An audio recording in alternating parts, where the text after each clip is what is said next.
Napansin ko mas naging irritable si Emma nitong mga nakarang araw. Siguro may sumpong lang. Well, sana nga ganun lang.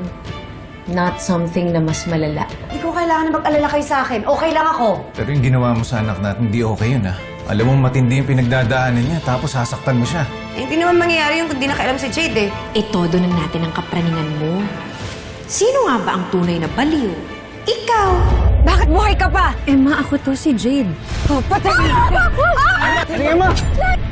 Emma! Emma, ba't sinaktan mo yung anak mo? Ano ba yung nagawa ko? Hindi ko maintindihan yung sarili ko. Kailangan kong bumalik sa pamilya ko. Danilo? Muki? Tunay lang magmamahal, patuloy na lalaban. Dahil pagkatapos ng gabi, ikaw pa rin ang aking ilaw. Ikaw ang buhay dahil sa'yo. Tunay lang magmamahal, patuloy na lalaban. Ikaw ang buhay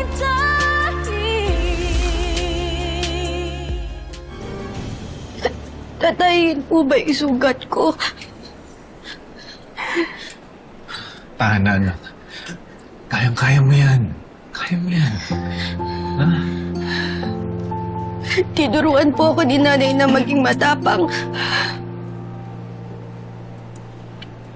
And yet, she still hurt you, baby girl.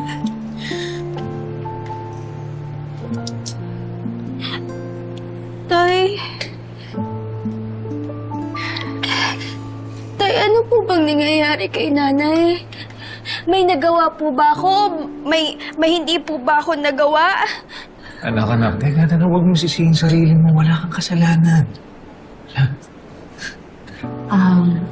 Muki, Danilo, maiwan ko lang kayo sandali, ha? Tatawagan ko lang yung security agency ng pharmacy para ipahanap si Emma. Bakit po nasan po ba si nanay? Don't worry, baby girl. I will do everything to find your nanay. I promise you that.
Hindi ako papayag na mawala ka sa akin muli, anak.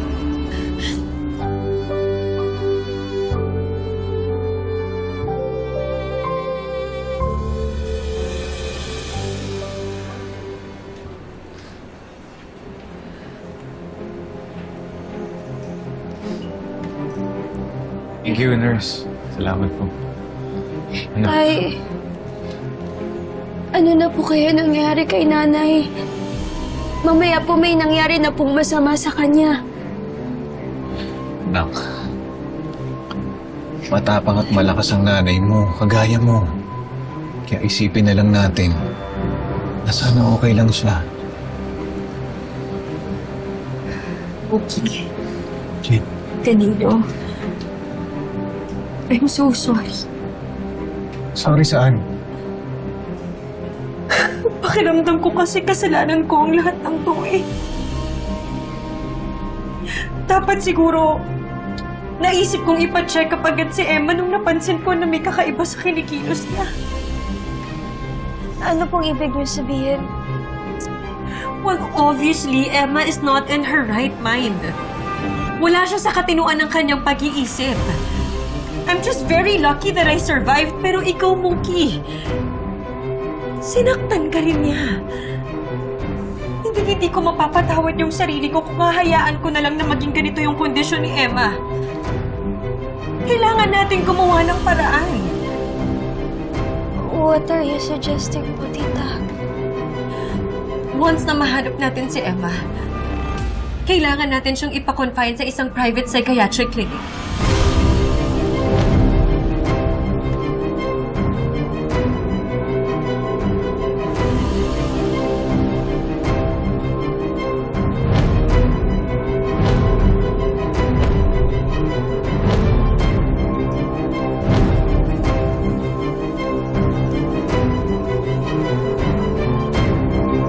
Obviously, hindi alam ni Emma ang ginagawa niya.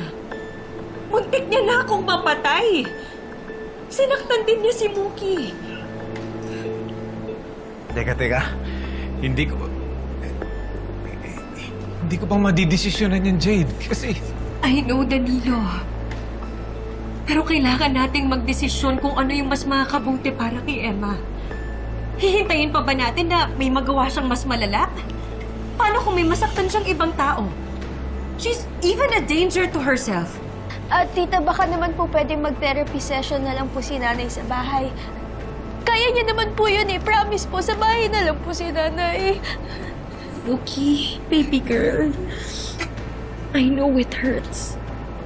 But we have to face the reality.